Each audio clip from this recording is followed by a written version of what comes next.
Signore e signori, buonasera.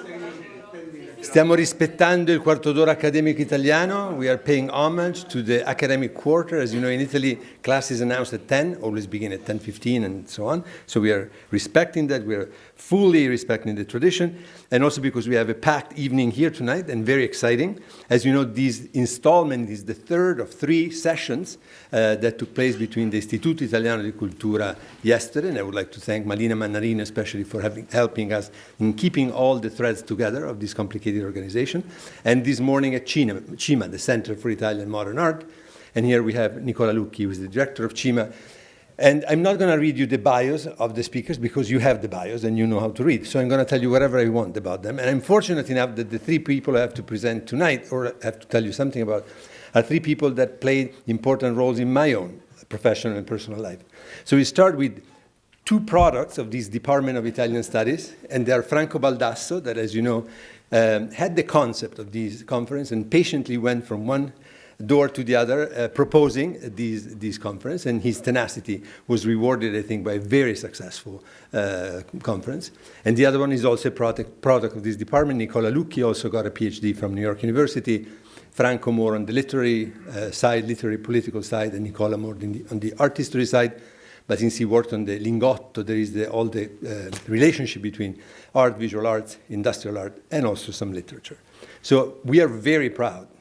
Professor Refini, are we proud or not, of the products of this department? And it's for me personally a great pleasure every time I can introduce people, young people who studied here and now are progressing and bringing the borders of Italian studies much farther than they were when we studied. So a great pleasure to collaborate with them as colleagues now.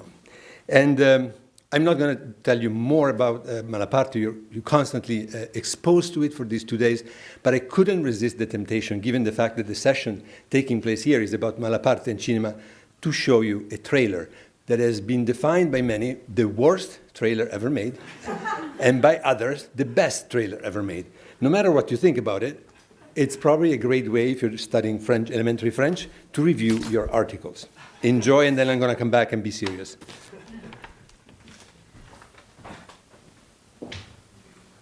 Bientôt. Sur cet écran, la femme,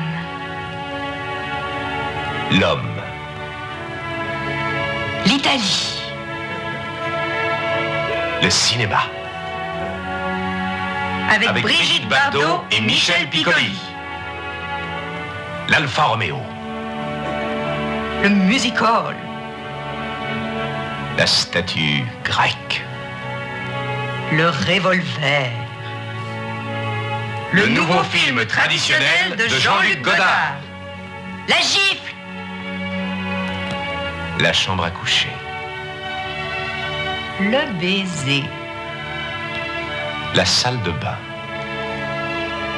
avec Jacques Palance, Georgia Moll et Fritz Lang, le fou, la starlette, le vieil homme, la mère. d'après le célèbre roman d'Alberto Moravia, La tendresse, la vengeance, les caresses, la souffrance, photographié dans toute la magie du Franscope et du Technicolor, l'escalier, la promenade, le livre, le bateau,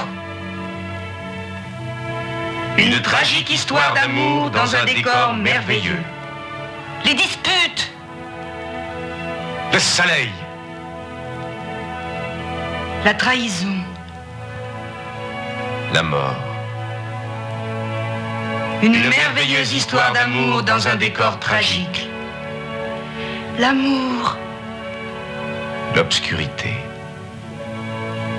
les malentendus, la beauté fatale, fatale.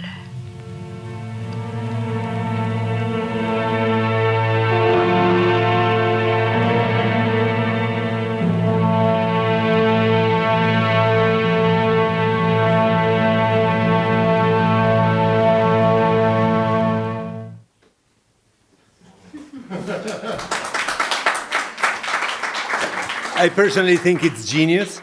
And also I think that Le Livre, it's of course based on Alberto Moravia's novel, but it's much more reflecting the paradoxical taste and style of Malaparte than of Moravia. This juxtaposition between the high and the low, la statue grecque, le revolver, and all the other contrasts, striking contrasts, and also the colors, obviously. It's definitely more reminiscent of Malaparte. I think it's more present in this even than in his own house that has been discussed this morning beautifully in the panel at CIMA. I also have to say something regarding Malaparte. And when Franco Baldasso started going around before proposing the conference, but proposing his own dissertation, I have to say that he found many skeptical ears. And again, he was very tenacious and did his dissertation. I had the fortune of sitting in his doctoral committee, and very well. But he had basically to convince or convert his professors to the fact that you do not necessarily need to agree with the person you write on politics or any other thing, as long as the person has something to say and has something that could be used to understand better not only that person, that author, but also the society that surrounds her or him. So I think we're here, and I think that a great deal of the studies that have come out recently on Malaparte is also due to the fact that Franco and a few people like him had the courage to propose him and to go beyond the ideological barriers that have been established. So please welcome Franco Baldasso.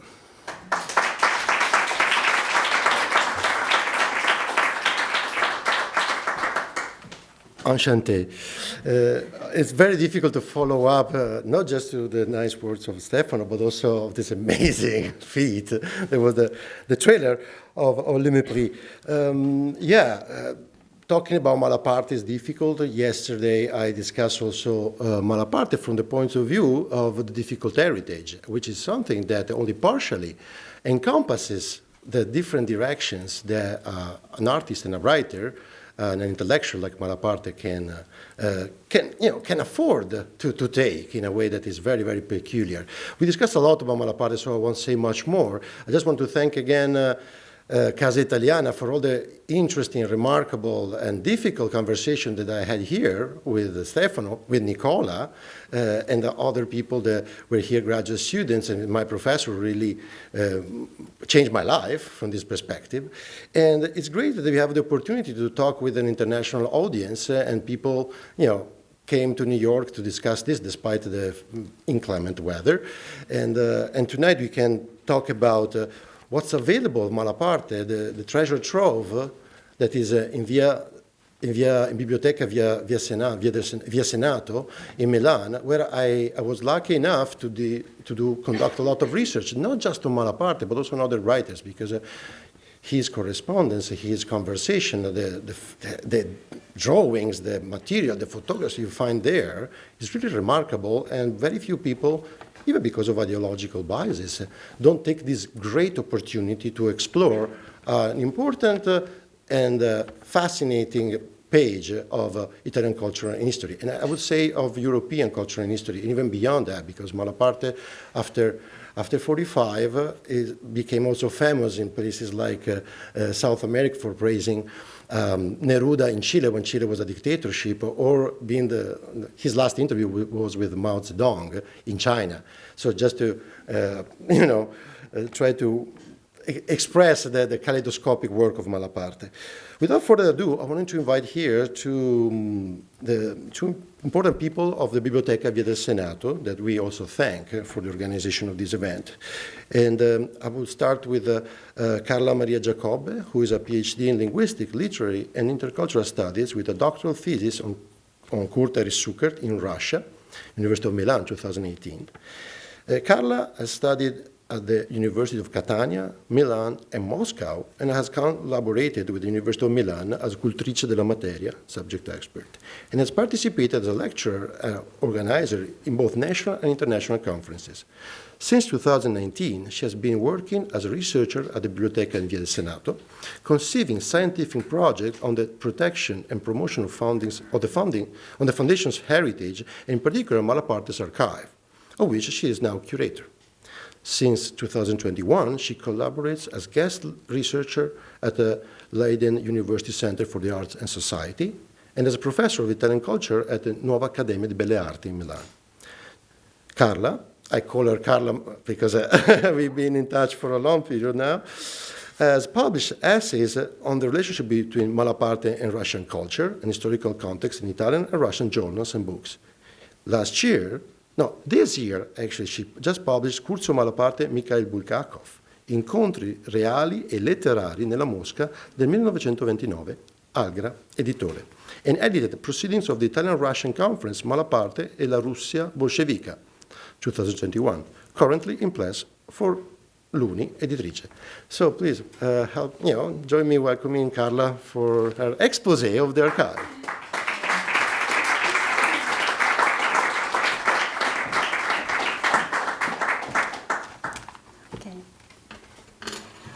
First of all, I'd like to thank Franco, Baldasso, of course, for the invitation, Casa, Italiana, Zerilli-Marimò, and all the institutions involved in the organization for their warm welcome, for their very warm welcome.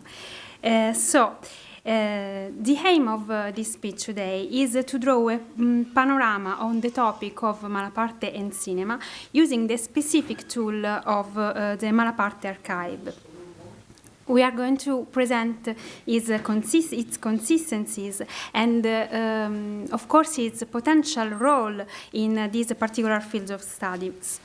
There have been, of course, some Italian studies on Malaparte and cinema, some dedicated contributes in the 80s, in the late 2000s, until the latest consideration of Franco Baldasso on Malaparte and Rossellini, on the relationship of between Malaparte and Rossellini cinema and the figure of Christ in La letteratura crudele. But an organic recognition on Malaparte and cinema and all the visual arts had to come, and that's why this conference received such enthusiastic and rich participation from all the researchers. I was very happy to listen to all the contributors in these days. As for the sources on this topic, Malaparte and cinema, there have been listed 11 drafted subjects in the Fondo Malaparte in the Museo Nazionale del Cinema di Torino, which stores 19 documents from the 1937 to 1954, and even if some studies talk about 11 subjects, even if from the inventory we can see just the titles of Colpo Mancino, Wet Fire, Il Grande Ming e L'Oro del Reno. In our archive, we don't store the original draft with the title of Colpo Mancino and L'Oro del Reno, but we have Il Grande Ming and Wet Fire in many writings, even if they are sometimes just a couple of pages, but there are several writings of these couple of pages. Another source that we have to mention before present better our archive is, of course, the 12-volume collection of Ronchi Sukert, whose role in Malaparte archive is prominent, and we will talk about this today a little bit because it's something you have absolutely to take into account when you approach the material present in Biblioteca di Via Senato. So,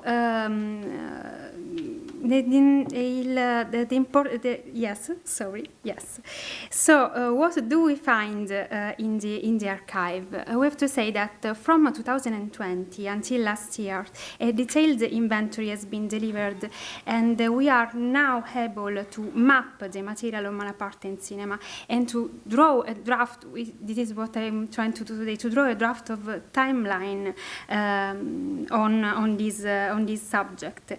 Even if in the scientific project of reorganization of the material that is currently ongoing, would be absolutely not wise to separate this whole material Malaparte and cinema, because this material is deeply connected and linked to the other kinds of documents in the archive. So, let's see.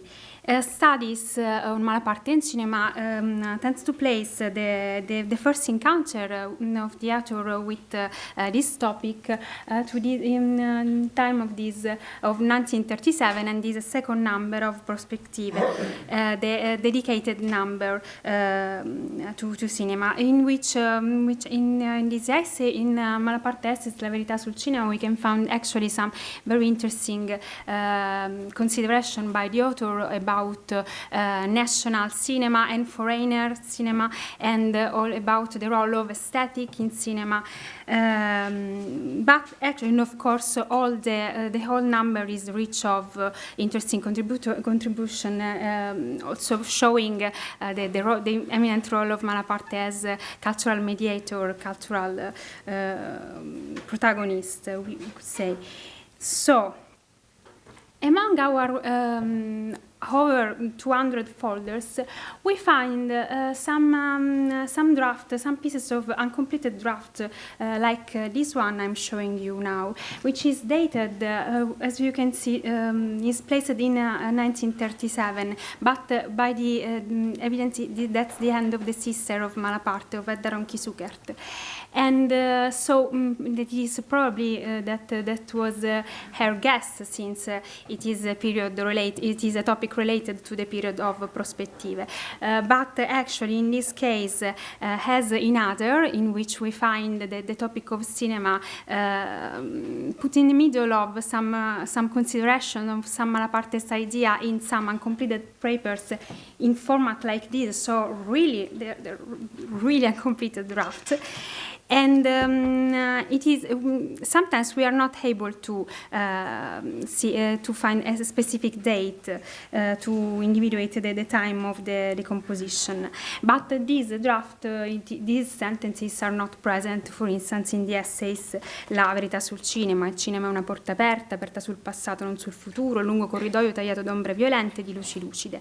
And but we can see in the archive by a lot of clues and elements that now we can recognize easily. Luckily, we can recognize easily when something is very probably something of Malaparte or not. So,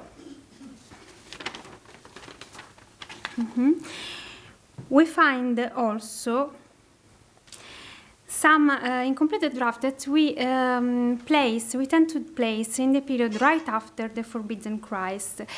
Some draft of proposal about the topic of a movie, as this one, which is about the history of the life of Christ using biblical sources and in a very specific historical way. Un racconto della vita di Cristo, writes Malaparte, che possa essere compreso da tutti nella sua attualità e nella sua immediatezza. And also, and here there is no title, while here in this another draft of proposal there is a title shows up as a title like Le peccatrici. Quel che mi ha mosso a realizzare il film Le peccatrici è soprattutto l'idea che forma il leitmotiv di tutta la mia opera letteraria, che il travaglio morale del mondo moderno nasce non già dalla mancanza ma dalla deviazione dell'innato spirito religioso. Deviazione.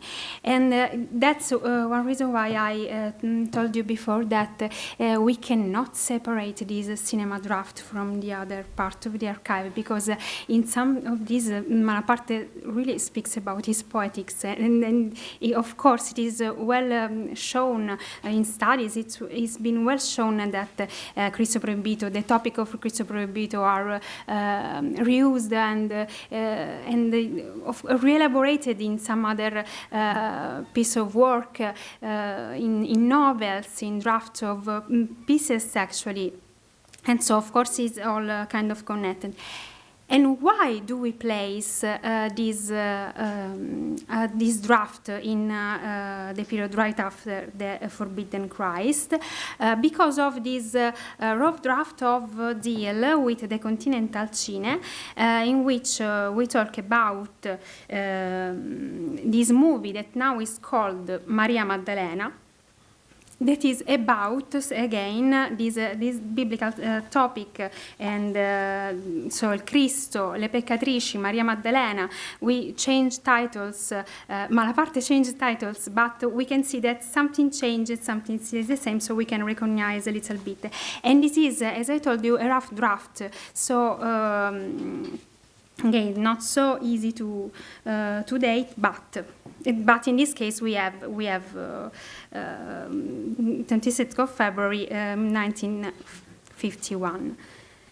So once again, in this case, it is so clear because we have the handwriting of the author at the end of a piece, a really incomplete piece of proposal, in which he says, he writes, il mondo evolve, progredisce, solo nella legge della fraternità umana, solo nella legge cristiana. E qui l'attualità della vicenda narrata nel film, La carne umana, new title, attraverso sequenze ed immagini di grande potenza e di immediatezza drammatiche. La carne umana, in this case, in a different way than with Le peccatrici, Maria Maddalena, or the history of Christ. For the case of La carne umana, we have a lot of material. We have something with, you can see some proposal with the handwriting of the author against. We have some draft of script, many, as you can see the consistencies of the documents, many scripts on this La carne umana. And of course, this is to show you how the material looks, how we can approach it. And of course, we have the material of Ronchi Sukert. And we are talking of which material? We talked about the 12 volumes, of course, of this collection, the chronological volumes of Ronchi Sukert on Malaparte. And this is this material shows the work on edition. So we have copies, photocopies, and transcription of the author text. Sometimes something doesn't match. Sometimes we can find the heavy hand of the sister on her copying the brother's work. And that's an example so how they look, and they look different even from the setting of the pages. We can recognize that this is not Malaparte, not just for the material of the paper, which is often, by the way, different. So, as I said, we have a lot on La carne umana, and then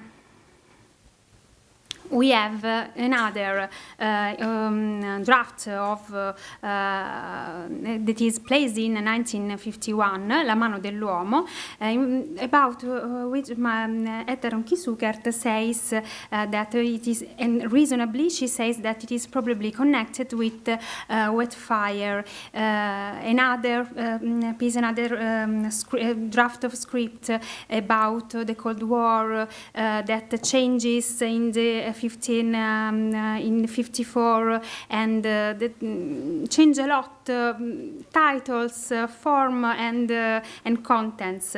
But as I can show you here, Ronchi Sukert, we will talk about, as I told you, as a relationship with the archive, did a work not just of collection and on research on the material, but also commented it a lot.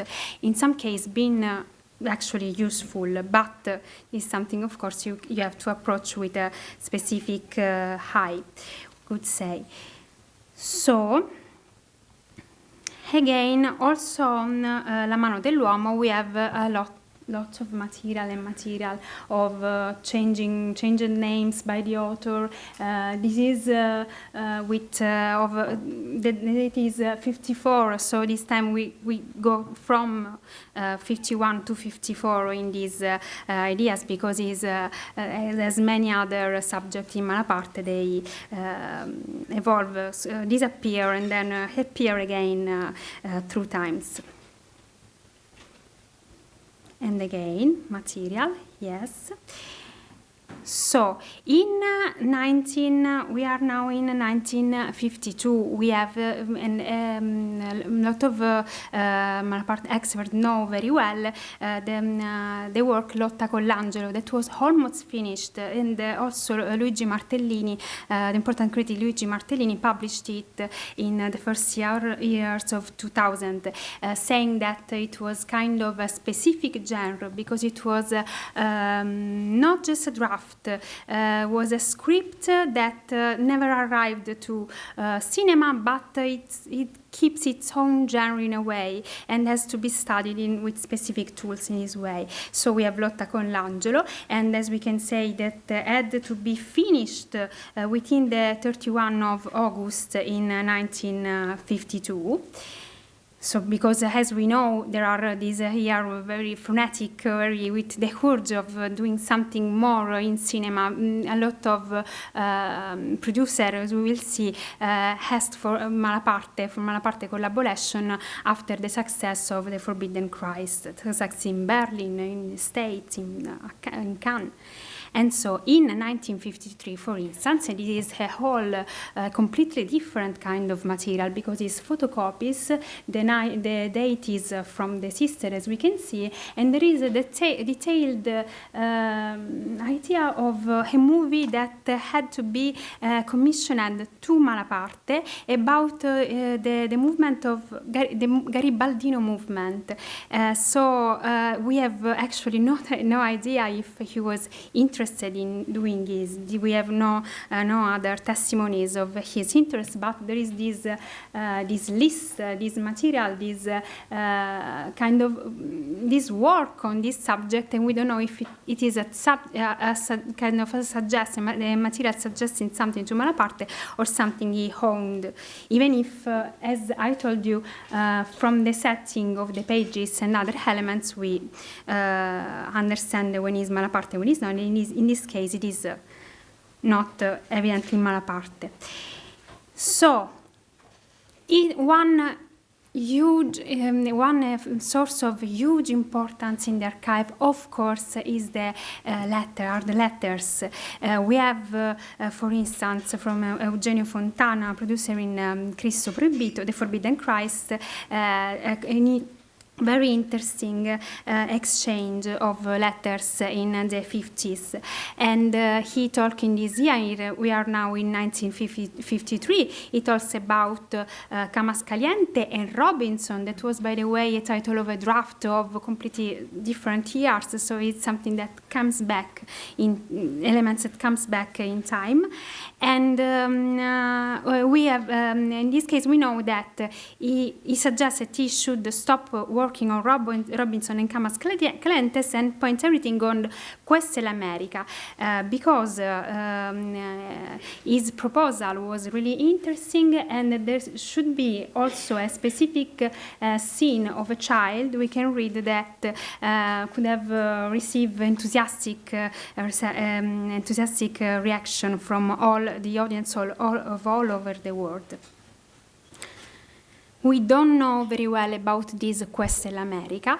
It could be related to a lot of titles in the archive. We know, for instance, that we have some draft about propaganda in America, and the idea, more specifically, to do something about Ivan, a man coming from the Soviet scene, and so related to the topic of Cold War, and in this case it could be related to Wet Fire that was on the topic of Cold War. So we actually don't know if Questa è l'America was something, it is something that is a line that we should, a lead that we should follow a little bit more to understand, to recognize. And again, about Camas Calientes, Ronchi Zucker in her volumes talk about Camas Calientes and the enthusiasm of Malaparte in several here on the South America, in Chile, and working class in South America. And on Camas Calientes too, we have subject proposal. and many others draft of script, and is a proposal that later exposed in details in several occasions. Then we have something, just to show you how this material is heterogeneous. We have something about Circetu, which is again a title that we find in first year of Malaparte production, and now in the latest as a subject for a film, for a movie. Then the subject for the theater, then as something, and as we can see from this authorial draft, even changed the name of the main character, and we have the date 1955 in this case. So that's another example. And something which is very known and very among researchers too is, of course, Il Compagno di Viaggio, that involved his Malaparte works in 1956. And Il Compagno di Viaggio was published too in the first years of 2000. It was again something almost finished.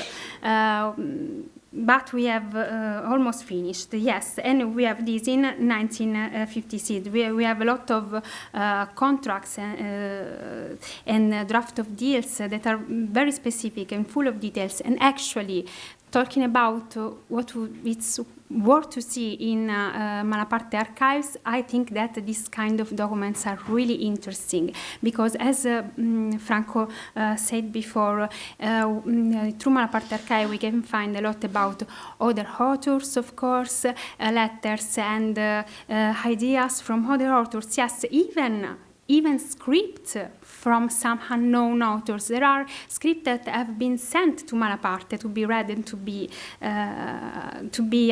evaluated by Malaparte. But also we have this kind of material about contract as journalist and producer, as that are kind of really interesting, I think, in knowing the stories of these publishing houses, of newspaper redaction, and so on.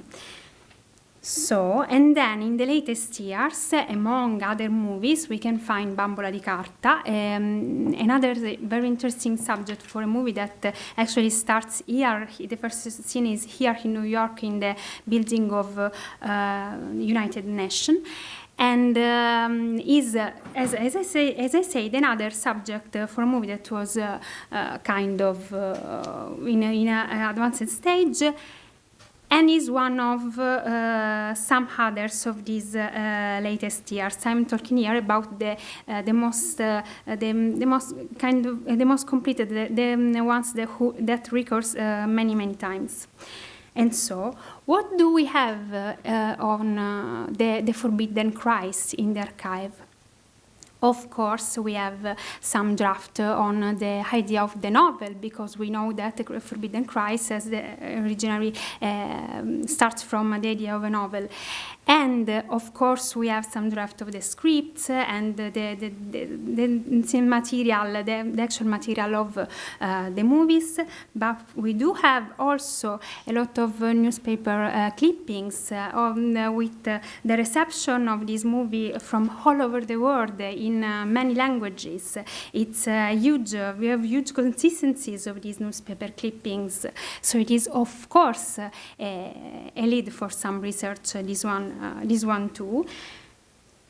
And as I said before, once again, a lot of material of Edda Ronchi-Zucker. We can see transcript with her comments, and again photocopies, and moreover. So now my colleague Federico Oneta will present a little bit the historical, the history of the archive, from an archival point of view, strictly from an archival point of view, and showing also that the role of Edda Ronchi-Zucker, because as I mentioned before, she was not just, she didn't just collected some material and transcribed it, copied it and published it in her chronological volumes. She did a lot of research, really a lot of research, because the first core of the archive was something like 1,000 of documents, and now is huge, is almost over 200 folders, as I said, and this is because she started, and my colleagues will talk about it, she started her own research, writing letters to all of the people who could have collaborated with the author, reaching and collecting material, even originals. We don't tend to think about Edron Kisakert as someone who just collected, but she have taken also materials such as drafts, such as original that were stored in the publishing houses or in the side of Corriere della Sera and other journals. So the conformation of this archive from a scientific point of view, from the point of view of the researcher, can feel the hand of the sister, and we can see that she has a prominent role in this archive. The prominent role is not of Malaparte, but it's hers. And approaching this material, we have to take this into account. This do not diminish the value of the archive that stores again a lot of unpublished material and so on, but change the perspective that we have in studying it. And now I just leave the floor to my colleague, and thank you very much for the attention.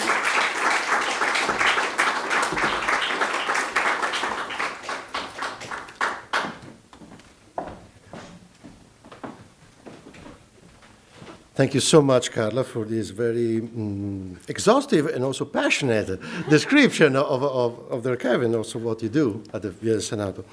Now I'm introducing Federico Oneta, who's going to provide a visual panorama of the Archivio Malaparte. Federico Oneta graduated in history at the University of Milan, and in 2018, he collaborated with the university on the digital conversion of the Fondo Vailati, and in 2019, earned a diploma in Archivistica, Paleografia and Diplomatica at the State Archive of Milan. In 2021, he obtained a master's degree in digital humanities, and since 2019, he has been working as an archivist at Biblioteca di Via Senato, conceiving scientific projects both on Malaparte's archive and on the protection and promotion of the foundation's heritage, of which he is now scientific director. He has participated to national and international conferences, presenting his research on Biblioteca di Via del Senato, book and archival collections. In 2021, he contributed in organizing the international conference Malaparte e la Russia Bolscevica, and the year after, worked the edition of the conference proceedings currently in press. So, welcome to Federico, and then we're going to have a couple of questions for our guests together. Thank you.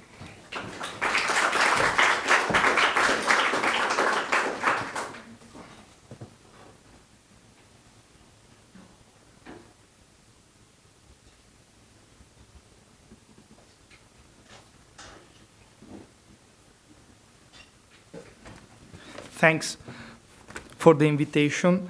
I read my speech in English. Before showing you a panorama of different kind of documents stored in the Malaparte archive, it is due to present, and this conference is the first official opportunity, the archival history of Curzio Malaparte personal collection. The information I will provide today is the result of a long analytical reorganization work done by my colleague Carla Maria Giacobbe and myself from 2028 to the present. The Malaparte archive began to be constituted around 1957, when Curzio Malaparte allegedly his documentary papers to his sister, Edda Zuckert-Ronchi. We are talking about, and I quote state documents, an Archivio Malaparte, Curzio Zuckert, costituito da circa 1 migliaio di documenti che vanno dal 1905 al 1923, più 37 buste che vanno dal 1920 al 1957, una per anno. An archive that in 1978 the Sovrintendenza Archivistica per la Toscana, Florence Section, notified as a fonte importante per la storia del fascismo in generale, dalla sua nascita alla sua caduta, e per quella del fascio fiorentino in particolare, durante i primi anni del suo sorgere. Inoltre, per le notizie sulla situazione dei paesi stranieri dal 1920 al 1957. La documentazione ammonta ad 1 migliaio di documenti manoscritti e a stampa. Today runs about 28 linear meters, and the documentation produced from 1898 to the early 2000s and conditioned in 253 folders consists mostly of manuscripts, original typescripts, typescript transcript of originals, photocopies, and about 1,000 photos. I read from Ronchi Zuckert's test, Un archivio di Malaparte. Non ho pretese letterarie, me l'ha chiesto lui, mio fratello. Mi ha chiamata vicino al suo letto e mi ha detto: senti, metti insieme tutte le mie lettere così, le mani aperte sul lenzuolo. Non me ne perdere neanche una. Sta attenta, anche la firma più sconosciuta è un affetto per me e tutti i miei lavori. E così ecco semplicemente la mia raccolta. Sono fogli ritrovati un po' dappertutto. Ho dovuto anche viaggiare per raccoglierli, sin dove è giunta l'eco della sua arte. Mi sono messa in contatto epistolare con i suoi collaboratori, coi conoscenti, con gli amici, con estranei che l'avevano letto, con tutti quelli di cui ho potuto avere il recapito. Nel raccogliere mi è venuto fatto di allargare quanto è inerente un archivio.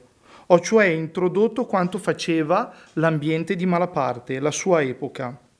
Non si creda che il mio lavoro di 30 anni sia stato facile. Nelle 2 case di mio fratello ho trovato ben poca cosa. I suoi manoscritti, i giornali da lui conservati, servivano per fare fagotti ed accendere il fuoco. Non sono arrivate in tempo dappertutto. Ho cercato di non lasciare vuoti nel mio racconto. Mi sono valsa del mio ricordo. Egli aveva soltanto 1 anno più di me. I miei ricordi e i miei commenti sono scritti qui in corsivo. Spero di aver accontentato mio fratello o fatto del mio meglio. The original core of the archive has been subject to a considerable increase, with the addition of handwritten and typewritten notes relating to the editorial work of the 12 chronological volumes on Malaparte produced by Ronchi Zuckert. Photographs of the Zuckert family, documentation on family members, press reviews from the 80s, 90s, and early 2000s, and the legal documentation pertaining to the archive and the Zuckert family. Depending on the publication edited, most likely at the Zuckert-Ronchi, the order given by the first producing subject, and Malaparte. In 1990, the archive was transferred to the Biblioteca Comunale di Lucca. To this phase can be attributed the creation of temporary folders in which some macro areas were grouped without their logical functional connection being researched, and the use of webbing that caused some tears to the papers. A few years later, in 1997, having that the collection was lying in a school depository, the family, thanks to a sentence handed down by the Civil Court of Florence, requested and regained ownership of the Malaparte archive. In 2007, Enrico Sartoni carried out on behalf of the heirs an initial inventory of the material through a consistency list and a generic perusal of the autographs. In 2009, the Biblioteca di Via Senato acquired the archive from the heirs. The folders present various documentary types and, in most cases, contain heterogeneous papers. From the analysis of the documentary corpus, several archive series can be enucleated.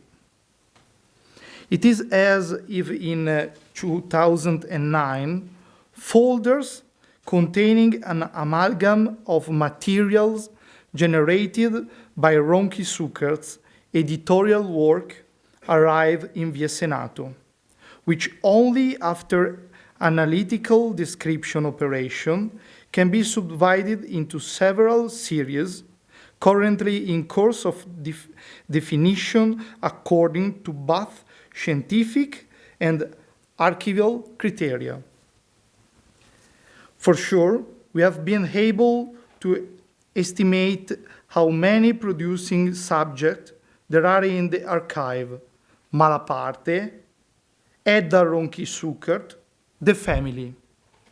And we could understand and evaluate the prominent role of Ronchi Zuckert in this.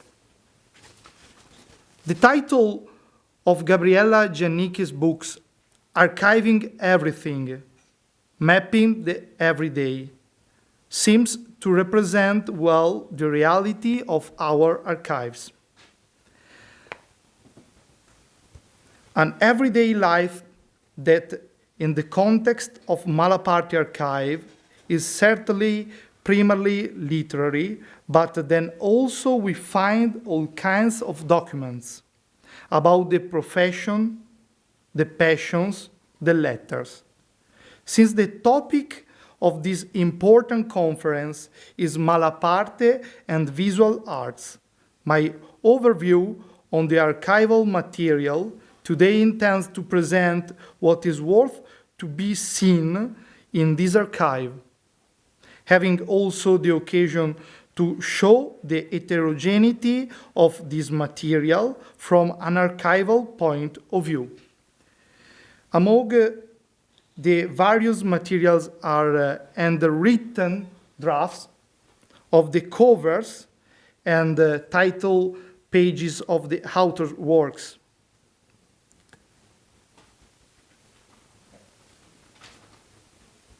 Agenda and diaries and a notebook, such as Il Giornale Segreto, which is in some parts, as you can see, almost a sketchbook. Printed covers and original drafts of covers, as this one by Orfeo Tamburi. The final published and various covers of the Malapartian library, with first edition and many editions autographed by Malaparte. This material does not belong to the archive, but constitutes a collection on its own. Malaparte's personal library remained at Casa Malaparte. Malaparte portrayed in magazines were they collected by Curzio or Edda, We can understand this from time to time by finding clues, annotations, distinctive elements. Photocopies of Edda Ronchi-Suckert, which are a far less precious material in archives terms, but can in some cases represent the only testimony of some documents. The presence of other artists. We show here the most prominent ones, friends and collaborators, Orfeo Tamburi and Mino Maccari. And then the photographs, a visibly conspicuous archival series, of which we are going to show a sample at the end.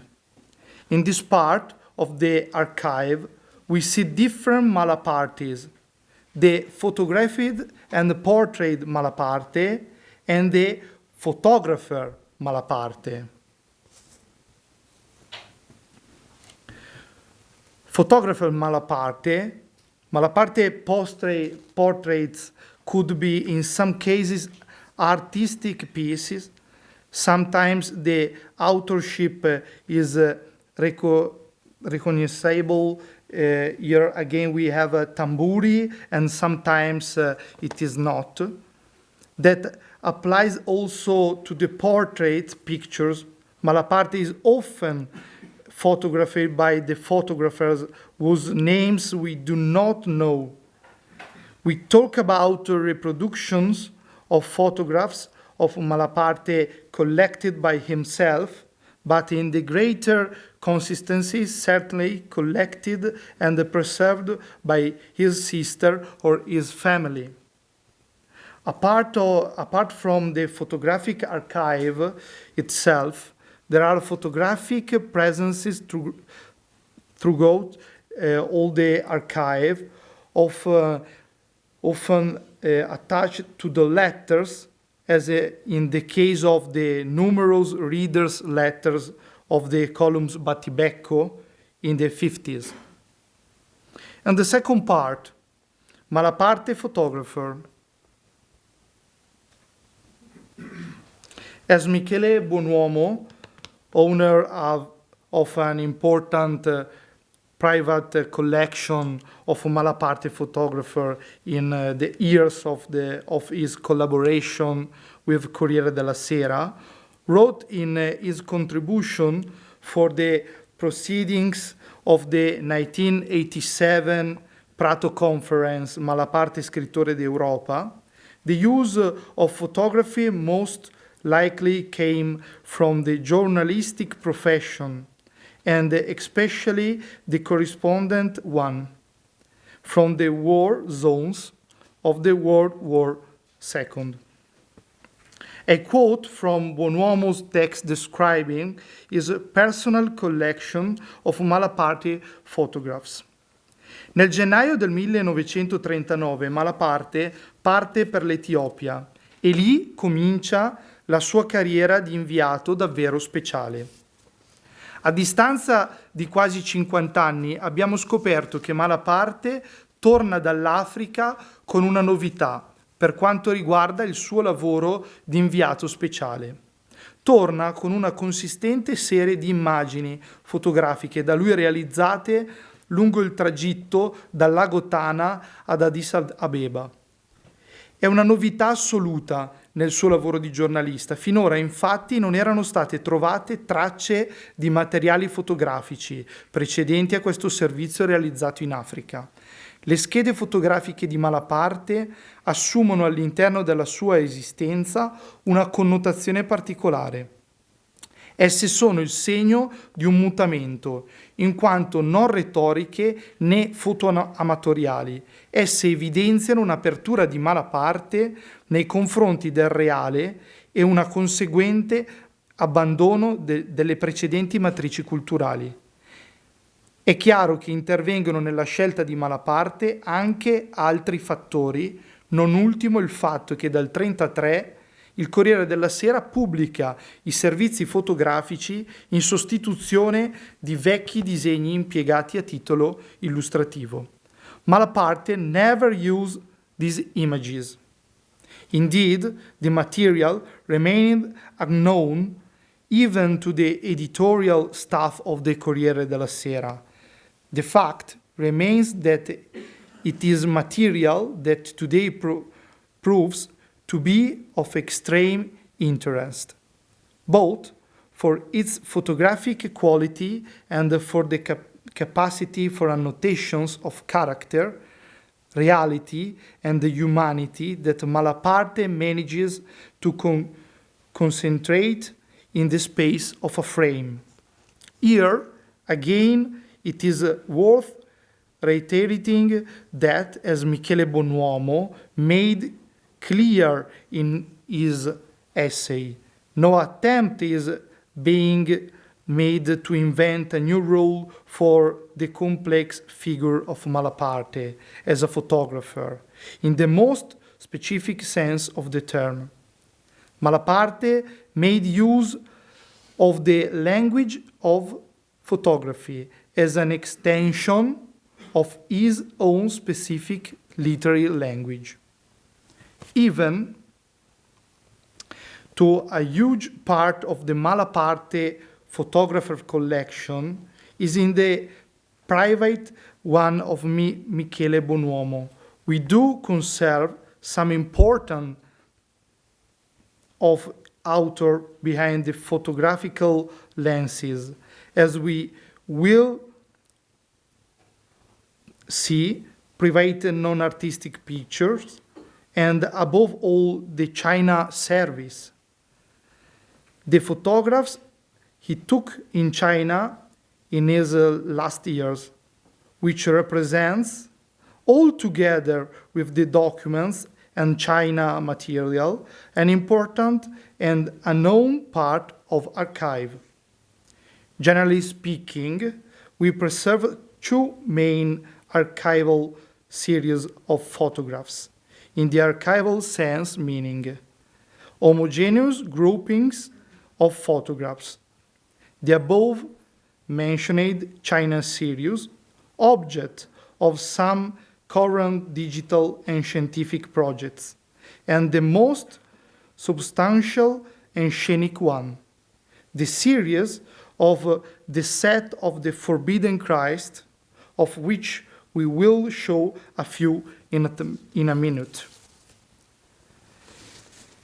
The aim of the project on this archive is, first of all, to collaborate among institutions.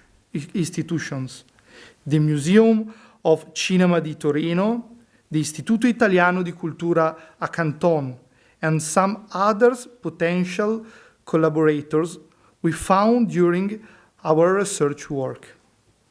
The Forbidden Christ photographs will be digitalized in the coming months, but they have to be described and their subject have to be identified through our research work.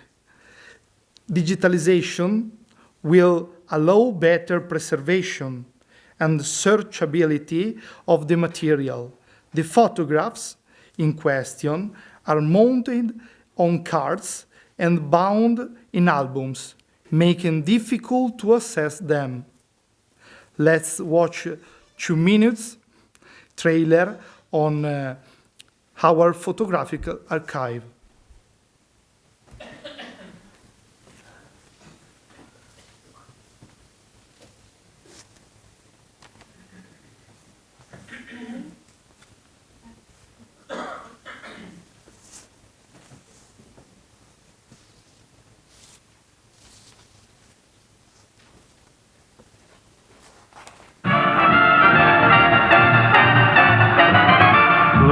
Sky smiling at me,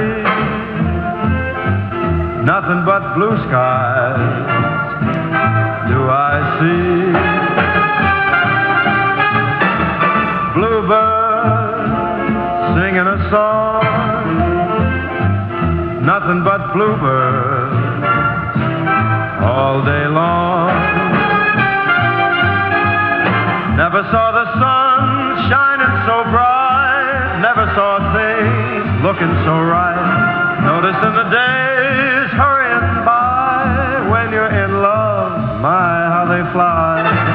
Blue days, all of them gone, nothing but blue skies from now on.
Thank you for attention.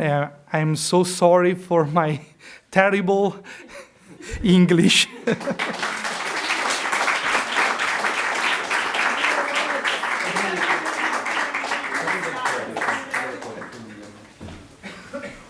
Okay, thank you so much. Instead, it was very, very fascinating. So we have just 2 minutes before the film, before the introduction to the film. If you have any question for our guests, it would be highly appreciated regarding the archive. Yes, please. Did he have a favorite film?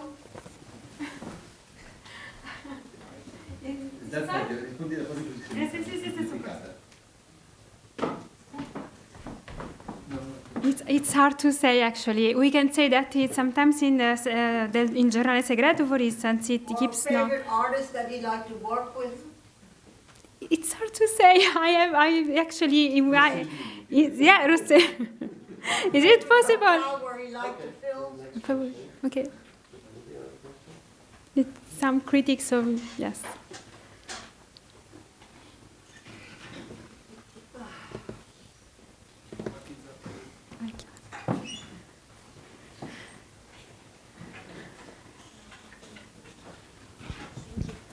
So first of all, thank you very much for showing us these amazing materials.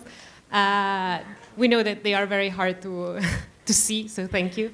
I was wondering if at the archive you have some sort of politics of promotion, meaning do you expose books or photographs, or you showed us a lot of visual material, but what do you do with that? Yes. How do you promote it? Yes, of course we did. A part of this, of course, it was a part of promotion. We did a first exposition right after the acquisition of the archive in 2009.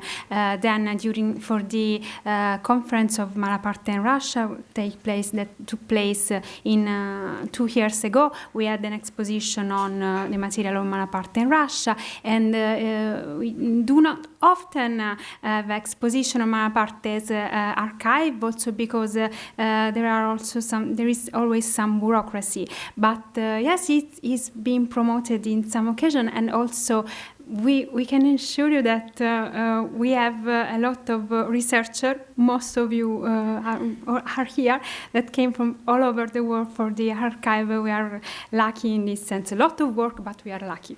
So in this sense, yes. And this is here just to welcome other researchers about Malaparte and cinema above all, of course. Okay, I just apologize for the blue skies all over the Forbidden Christ, which is not a movie on blue skies, but it was hard to choose a song, so okay. Well, thank you very much. Thank you, thanks to you.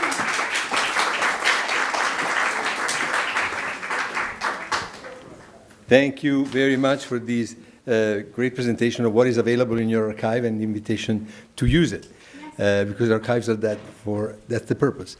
And now it's really my great pleasure. I started introducing to you two former students of this university, two PhD from here from New York University, and now I have the pleasure of introducing a professor of mine from my days at Stanford. He's not that older than me. You see, he looks younger, actually. That was always a sort of given. And I have to say that you have the bio of Professor Jeffrey Schnapp in the notes, and they're here. Just let me tell you that if you've never heard him speak, it's going to be a revelation. And the first thing I heard about him when I arrived at Stanford was, he's a kick-ass speaker. And he is, and as much as he was. And the other thing I want to tell you about Jeffrey is really what he did to expand the horizons, not only of Italian studies, but of literary studies. In his own work, and now at Harvard, he's not only the director and faculty director of the Meta Lab, but also the director of the Department of Comparative Literature that, since he took over, changed its name, and it's now Department of Comparative Literature and Media. This gives you a sense of all the directions in which Jeffrey really brought his scholarship and brought his students. And I have to talk about his mentorship and the way in which he cultivates students, and he encourages them to dare in unknown and uncharted territories. And therefore, it's always a great pleasure for me to listen to him, and it's like going back to class, one of the best classes I've ever had. Thank you. Jeffrey Schnapp.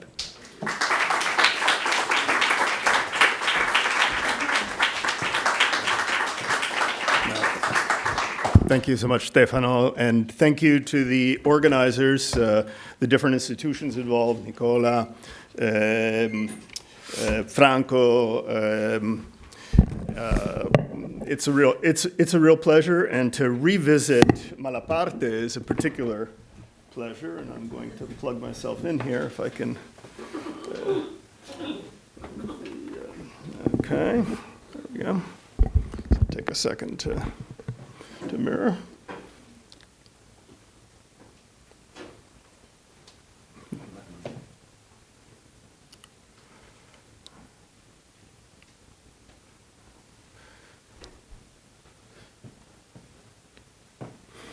Okay, there we are. I don't want to keep you from the film, and I am not going to assume that you are all Malaparte scholars, so what I will try to do is give you, in a matter of about 20, 25 minutes, some points of entry to this film that situate the film as a kind of summation of the career of Curzio Malaparte, one of the 20th century Italy's most celebrated, contradictory, and criticized figures. Of him, the Marxist thinker Antonio Gramsci said, the fundamental character of Zucker Malaparte is defined by feverish arrivisme, shameless narcissism, chameleon-like snobbery. Zucker, he deliberately calls him by the German name that he had abandoned, was capable of every conceivable form of turpitude in the name of success. Enough said. And his collaborator, a frequent fellow traveler of Malaparte's, the writer and satirist Leo Langanesi, with his usual wit, adds, Malaparte is so egocentric, he needs to be the bride at every wedding and the cadaver at every funeral. And the noted critic, the screenwriter, the rondista, Emilio Cecchi, acknowledges the brilliance of Malaparte's prose, but he finds absolutely nothing salvageable in his character. With murky egotism, he made use of materials that shouldn't be touched. With profane hands, he not only hatefully derided, but also exposed matters more shameful and painful than the nudity and drunkenness of Noah. May God forgive him for a lifetime of trespasses. And things don't go that much better when we step outside of Italy And among his foreign admirers, who, by the way, were always more numerous than his Italian readers and admirers, even they're candid in expressing certain hesitations or ambivalences, even as they admire him. So the novelist Edmund White, for example, writes, nearly everything about Curzio Malaparte, who wrote Caput and the Skin, two of the most memorable books about World War II, was bogus, starting with his name.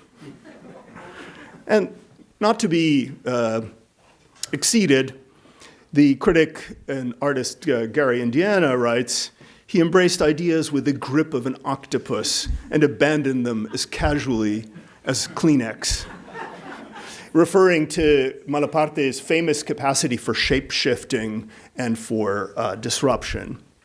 Now, it's perhaps the journalist Giordano Bruno Guerri in his intellectual biography of Malaparte, L'Archi-Italiano, the Arch-Italian, who provides the best, it's certainly the most succinct and not inappropriately polemical summing up of one of the 20th century's greatest provocateurs, prose stylists, self-mythologizers, shapers of haunting clusters and constellations of messages, and certainly disruptors of orthodox ideologies.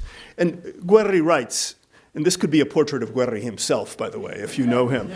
He instantiates that distinctive human type that is the Italian, and in particular, the Italian intellectual. He played anything but a secondary role in our society as a man and writer.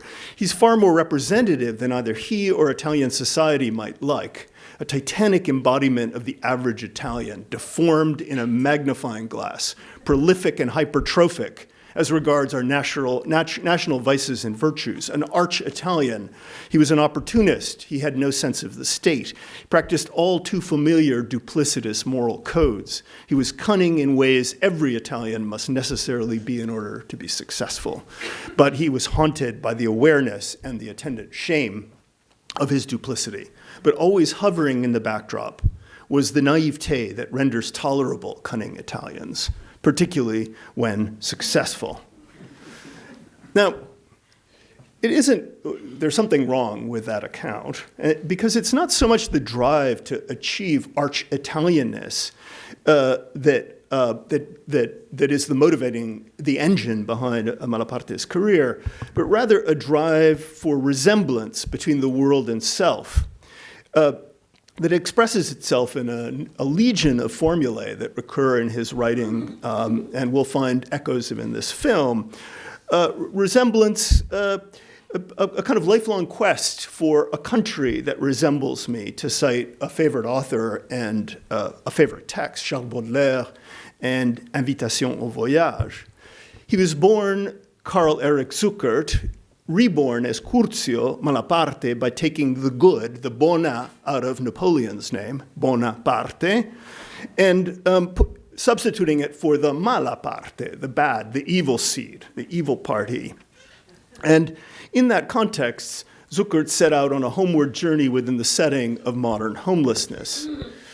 It's not a journey that has the attributes of the Nostos of ancient epic, because his destiny had no fixed, pre-assigned itinerary or identity, and nor does it assume the form of a kind of Christian return to origins, because Malaparte was an atheist, and the divine signatures that would confer legibility or kind of transcendental meaning on the world of human experience have become illegible to him. The world and the self are both up for grabs, and home needs to be invented if a homecoming is ever to occur. Despite the enduring influence upon him of Les Fleurs du Mal and in fact, Baudelaire's entire writings, Malaparte was no Baudelaire. His predilections were too naturalistic, too populist, too coupled to this worldly being, posing, and posturing. For him, to envisage the homeward journey in hallucinatory or otherworldly terms like the ones we find in Baudelaire. The quest for beings and landscapes cast in his own image, which is a constant, instead leads typically to a real historical place that can be artfully recast in the self's mode, a city that resembles me, that is my mirror image, that sums up my biography. And in Malaparte's life, and his writings as well, That place goes by a variety of names. Tuscany is one of them. Forte dei Marmi is another. Capri is another. Paris. But mostly home goes by the name of Prato. Prato, the small Tuscan city whose soil he claims as his flesh and whose history, landscape, and language is said to course through his veins. Prato at once appears as a rustic, artificial paradise and capital of his blissful Tuscan hell. To Malaparte's mythologies of place correspond mythologies of self, like, of course, the self-assigned name Malaparte, that cover over the deracinated and cosmopolitan biographical truths with fictions of intensified belonging. And far from being indicative of the lack of moral fiber, the malady of chameleonism, which he's constantly accused of, the paradox replays, I would argue, certain features of dandyism, direct borrowings from Baudelaire. For instance, Baudelaire's talk of a classless, disgusted group of men practicing a sacred egotism of the soul, whose models are, you may recall from some of Baudelaire's prose poems, the Indians of North America, for example, who are the sole survivors of great civilizations on the wane. And of course, all of this could be true except for one key detail, which is that Malaparte's noble savages are Tuscan workers and peasants. Indeed, these are the noble and sometimes ignoble protagonists of Malaparte's one and only completed film, Il Cristo proibito, the Forbidden Christ, or Strange Deception, as the title was translated into English. And Malaparte wrote and directed this film. He was instrumental in obtaining the behind-the-scenes financing, as I think the archive documents amply, and even in ways that haven't been fully studied, or at least I'm unaware of, he also composed the musical score that accompanied the film. Now, Malaparte was a music lover. This is documented in his work, but he was no composer. So his role was almost certainly heavily indebted to the orchestra director and film composer Ugo Giacomozzi. But in the spirit of wanting to be the bride at every wedding and the corpse at every funeral, Malaparte was insistent upon being granted the lead credit for the film's musical score. And it could be that in the mix, you can be the judges of this, but in the mix between kind of hyper-lyrical passages and the beating of processional drums, that maybe there is something of the kind of oscillations in Malaparte's temperament. And there is one element in the musical score which I've noticed that does contain a reference to a Finnish folk song, The Hills of Karelia, which is surely a suggestion that came from him because he had spent long periods of time in Finland. So there's something of his hand in the musical score. The rest is probably the usual Malapartean overreach. I also wanted to add one additional point because Il Cristo proibito was written, directed, and scored by Curzio Malaparte. The film was destined to be born in a cloud of controversy, like almost everything in his career. And in this case, it's a trumped-up controversy. It's a made-up controversy. Because in 1950, even before the film was released in Italian, in its original version, the German theater producer Richard Billiger accused Malaparte publicly of plagiarizing the script, prompting news stories in the German press, like the following one, which was published in the Munich daily Die Abendzeitung. And this is what the story read. This is actually a second-page story, so it was given a lot of credibility. Malaparte appears to have copied a film that a German production group has been working on for some time, Die Goldene Schatte, the Golden Shadow. To get from the one to the other, all you have to do is to turn the German refugee into an Italian one, to take the German shoe repairman turn him into an Italian carpenter, which makes it perfectly evident that between Billinger's and Malaparte's scripts, there's no difference whatsoever.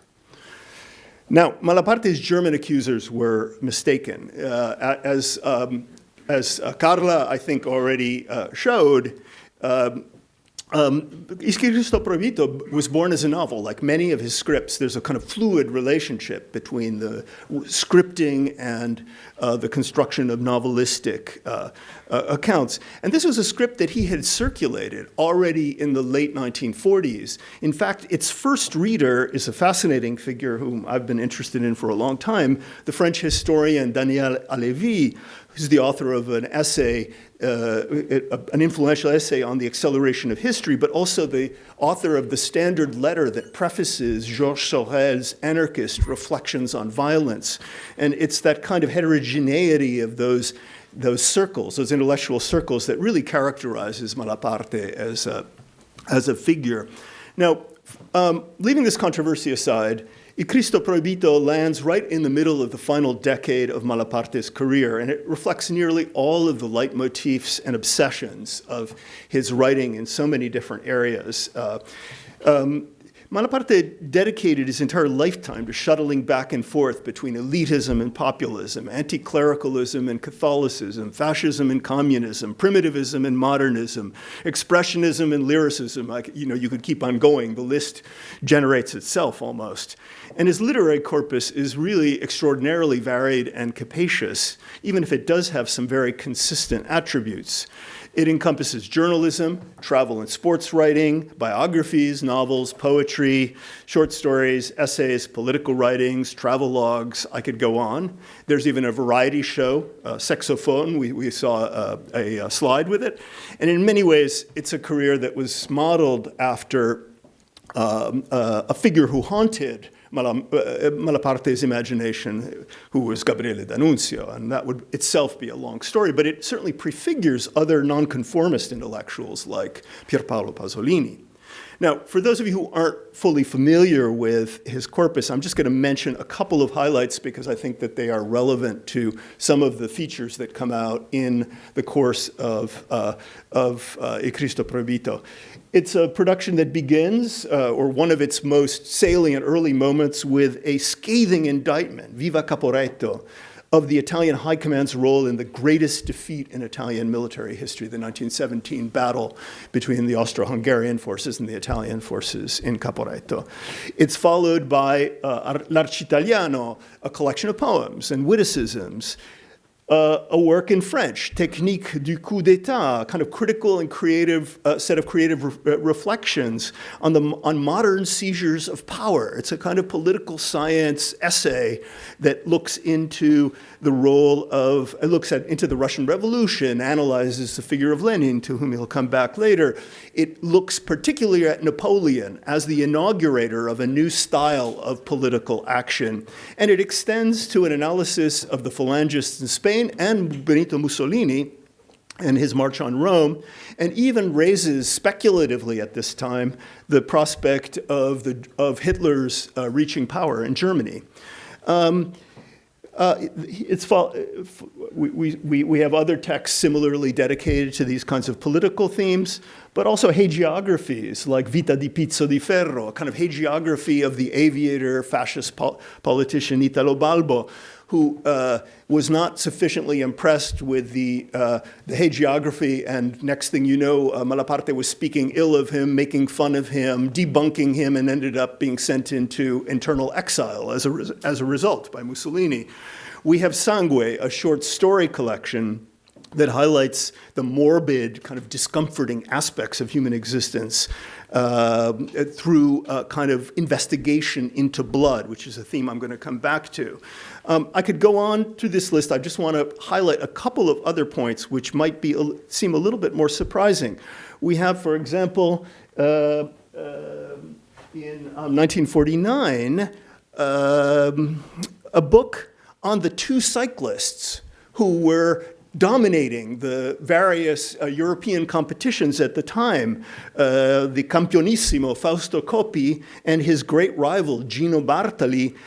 And what does Malaparte do? He constructs yet another kind of hagiography of both figures, but also an account of the tribes that follow each of them, the Coppiani and the Bartolani, as a kind of map, a sort of demographic, sociological, cultural map of the state of Italy. So I want to just make one point here, and that is you see that Il Cristo proibito comes after 2 theater works written in French during his time in Paris. So as part of a theatrical turn, but as I think the prior presentation showed, it's actually not so much just a theatrical turn. It's a turn towards the performance, and particularly with an eye towards the cinema. But the cinema is a costly art, and Malaparte struggles to transform his projects into actually realized productions. None of his plays, by the way, did particularly well either on the Parisian stage. But so Cristo proibito falls right into this moment in his development. And it's sometimes spoken of within the canons of neorealism, and it's certainly neorealist to a significant degree, but I would underscore that it's Malapartian at its core in ways that I'm going to try to suggest to you. So what is the narrative structure of this novel-turned film script? Its protagonist is Bruno Baldi, a veteran of the Italian army's disastrous Russian campaigns in World War II. He's returned to his native Montepulciano on foot, and rather than being a joyful reentry, Bruno's return is clouded by the death of his brother Giulio, who was a partisan executed by the Germans thanks to somebody's act of betrayal. But who is the betrayer? Who revealed Giulio's location to the occupiers? Bruno returns home already cast in this role as the avenger, with the obligation somehow to act. Now, perhaps not coincidentally, it's a detail, but it's an interesting detail. Bruno has the same last name as the foster family of Milziade and Eugenia Baldi, with whom Malaparte grew up for his early years. So as is not unusual in Malaparte, there's an autobiographical, reflexive, at least implicit dimension in this case. He inserts himself into every fiction. Now, upon his return, everything has changed during the course of the year. The villagers are exhausted by the endless rounds of bloodletting, by the material, the moral, and the ideological turmoil of the war years. And everybody has been compromised in some way, suffered, found themselves buffeted by the challenges of mere survival. And everyone in the village knows the name of the betrayer, but none of them, even Bruno's own family, are willing to reveal the secret. No one wants to be the instigator of yet another act of bloodletting. And in the midst of the celebrations associated with the Gioco della Croce, the game of the cross, which is then associated in the film, as you'll see, with the Festival of the Virgin Mary, with grape harvest and so forth, Bruno walks amidst crowds throughout the different public spaces of the town, often in the company of his once girlfriend Nella, always on the trail of the betrayer, who's known to all and yet goes unrecognized and unmarked in this kind of strange limbo that the post-war situation has created. The village carpenter, Mastro Antonio, a kind of saintly simpleton, and the only figure whose moral probity Bruno is fully able to trust, lures him away from the festivities into his workshop. And there, Antonio falsely confesses that it was he who betrayed Giulio, placing the guilt of the entire collective on his own shoulders. What happens? Bruno impulsively stabs him to death with a file that was lying on the table, as Mastro Antonio articulates the meaning of his sacrifice. For the violence to end, there's need for a sacrificial victim. That's because everyone is guilty. Blood is on everybody's hands. Upon his return home, fresh from the murder, which Mastro Antonio has artfully concealed, disguised to look like a suicide, Bruno discovers who the traitor is. It's Pinin, the brother of Nella, somebody very close, in his inner circle, so to speak. And the film now, of course, approaches its climax, the event to which the entire narrative has been driven. They meet. Pinin hands him a rifle. They walk out into the town's outskirts to perform the act that you anticipate, but there is no execution. Even as Pinin begs to be executed, Bruno tosses his rifle away because the debt has already been paid, thanks to the pseudo-suicide of Mastro Antonio, a truth which only he knows, only Bruno knows. This is the strange deception that's highlighted in the peculiar English translation of the title. So the film closes with a sequence of questions that are shouted out, pronounced in the mode of prophetic lamentations, as Jeremiah's, if you like. Why must the innocent pay? Why does the world require the blood of innocents? Why must the innocent pay for others? And so forth. And these get abstracted, as you'll see in the final scene, into the iterative pronouncement of a series of whys, just the pure act of questioning, in other words, kind of stripped down, the naked question of why. I hope this isn't too much of a spoiler, but I think it actually will help to render intelligible the narrative of the film. I just want to touch upon a short, in a very synthetic fashion, a kind of synopsis of the themes that drive the narrative of Il Cristo proibito, but that connect more broadly to the views that inform the complexities and contradictions of Malaparte's career. The first of those is the theme of pollution, of abjection, of dirt. Malaparte was a pessimist. At the core of his anthropology lies the conviction that pollution, contamination, abjection are near inescapable forces within human society. So dirt, whether it's understood literally or it's understood figuratively, is everywhere, and it's especially to be found, this is the disruptive part of his personality, in places that appear to be, or claim to be pure, be squeaky clean. And a case in point is the opening of the film, which you see here, where we see Bruno and his traveling companion approaching the town of Montalcino, having trudged all the way from the Russian front, at least that's the presumption here. And they stop at a pond, a clear pond, to purify themselves by washing their faces, imagining that somehow this gesture is going to restore them to the appearance that will make them recognizable as themselves, to the community to which they belong. In other words, to restore them to who they were before they had this extended baptism in the butchery of war. And as you see, Bruno leans down towards his reflection in the limpid water, but immediately dramatizes the impossibility of such a ritual of purification or self-restoration. Not only does he disrupt his reflection, but he does so by spitting into the water, as if to reject any illusions of a restored cleanliness. And his companion then goes on to point out that his own child won't even recognize him because he was born after the time of their departure for the front. So they return home as others. They return home as strangers in a strange land. The physical and moral stains and scars of war are indelible. This is a constant in Malaparte's writing elsewhere, particularly in his accounts of World War II. The second theme of blood, I already touched upon with relationship to the collection Sangue, is closely correlated to the first, as you can imagine. That of blood is a kind of ground truth of human existence, or of the existence of all living creatures as a kind of liquid reality that pulses like a sort of river just below the surface of the skin, always ready to be surfaced in ways that reveal the ubiquity of destructive urges in human history, as well as the frailty that subtends all life forms, the truth that all living forms are also dying forms, for example.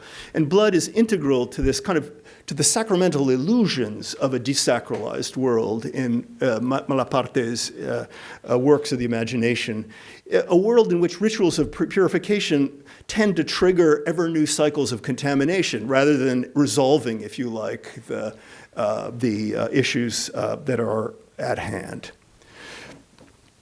I want to turn now to, and this is a question that's debated in the community of scholars who work on Malaparte.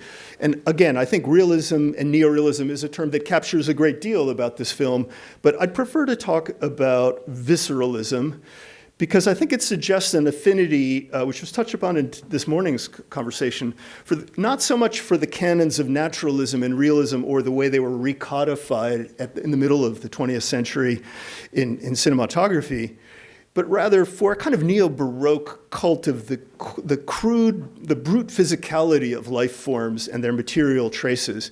And as I think you'll see, not entirely by accident, Gabriel Pagani, the cinematographer's cameras linger on several occasions on the haunting geometries of Baroque ossuaries. right in the middle of scenes. They're just slotted into the sacred architectures of Montalcino, but the camera stops to make sure you look at them. And I think that's a touch that comes straight out of Malaparte, out of the kind of narratives that we associate with his, particularly his war, his books dedicated to World War I and World War II. So within this kind of memento mori, memento vitae that the film provides, and that we find throughout Malaparte's writings, humanity's dark truth is that of the butcher, the eviscerator. These are figures that recur constantly in his narratives in one form or another. The figure who pierces the thin, paper-thin integrity that separates the living from the dead. And animals are the witnesses to this mechanically aided atrocity exhibition that is modern human history, the human history of the industrial age in particular. So it's precisely this dark portrait of human nature that structures the characteristic pairings and reversals in which Il Cristo proibito abounds. At first viewing, you might not notice, and this is why I'm underscoring this point, but the avenger and the avengee, or at least these are the roles with which the story begins. The hunter and the hunted, Bruno and Pinin, regularly, I don't know what happened to that, regularly crisscross one another's paths in the streets of Montepulciano. And even the very first night of Bruno's arrival, they actually brush shoulders. Pinin stops to mark the occasion. They know each other. They also know each other's past, present, and by implication, future roles, but there's no moment of mutual recognition. And later, they inflict violence on a third party. You'll see that a scene where it's a female dummy who acts as the scapegoat at a festival shooting gallery, where a series of questions get asked that become pertinent to the conclusion of the film. Who gets to shoot first, with a gun or with a knife? Who shoots whom? These are questions that directly connect to the end of the film, and yet they're presented as strangers to one another in these opening scenes.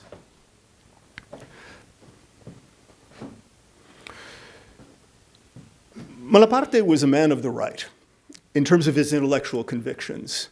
Someone persuaded who exercised a deep skepticism regarding all kinds of Enlightenment ideas.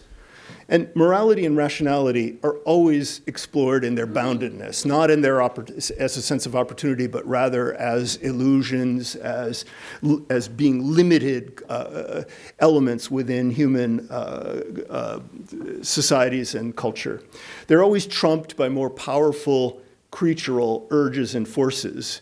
The ideals of freedom and justice in particular, as you'll see, are ultimately revealed as weak. They're always susceptible to succumbing to more elemental forces.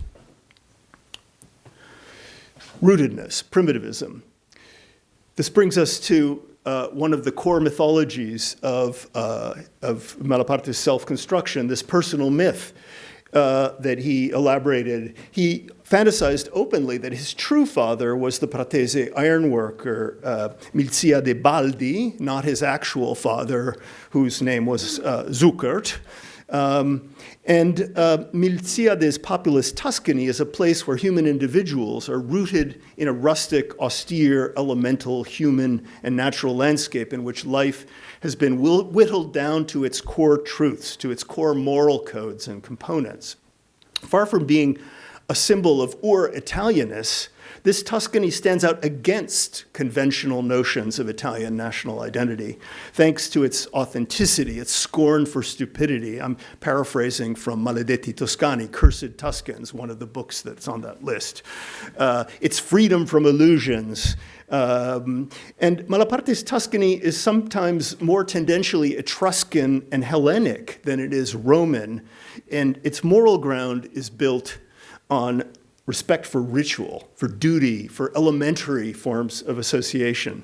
We would say tribalism, but keep in mind, it's an imagined tribalism. It's an imaginative construction that was central to his entire career. Misogyny, misandry. Rather than anthropocentric, Malaparte's anthropology tends to be zoocentric. Humans fear living or dying like animals, as we'll see early in the film, and even if that is their truth, that we all die like dogs. And the most noble of humans are generally those who come the closest to assuming an animal guise, even literally cross-dressing like animals, as we'll see in the procession that inaugurates the game of the cross. And within the framework of this zoocentrism, Malaparte routinely amplifies gender binaries, men versus women, fathers versus mothers. In Il Cristo proibito, the stern and strong male epic hero, embraced by the fragile, self-sacrificing Catholic worshipful mother. And he just as routinely decries the breakdown in these gender polarities as symptoms of decline. Famously, in the pages of Caput, there's a very, very long set of diatribes against homosexuality. Misogyny and misandry are served up in equal doses, leaving animals alone as the true and enduring witnesses, as the sole enduring sites of innocence and self-sacrifice within a global spectacle of human deceit and butchery. And it's this deeply felt zoocentrism that in the end provides a deeper answer than Mastro Antonio to the question of who embodies Christ in the forbidden Christ. It's animals like his beloved pet Febo. And Febo, who has sacrificed, turns out to have been sacrificed on a vivisectionist table, not unlike Mastro Antonio in his workshop. And in one of the most famous passages from The Skin, Malaparte recounts how his dog disappeared after many years. He goes out seeking him in the streets. He discovers that he's been captured by thieves. He finds that he's been transported to a local laboratory. He arrives there only to find Febo on the brink of death. And there, as it were, he encounters Febo on the cross. This is the passage you see on the screen. Not a whimper exited the mouths of the crucified dogs. Suddenly, I spotted Febo. He was lying on his back, his belly sliced open, a probe plunged into his liver. He stared at me, his eyes filled with tears. A sweetness emanated from that visage.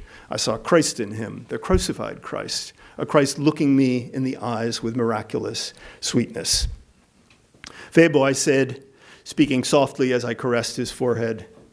Febo kissed my hand without emitting so much as a sound. The doctor appeared at my side. He touched my arm. It's forbidden to interrupt a scientific experiment. But just for you, I'll give him some painkillers. A cry of alarm welled up in my chest. Why this silence? What is this silence? It was a horrible, vast, gelid, dead, the silence of snow. The doctor approached me with a syringe in hand.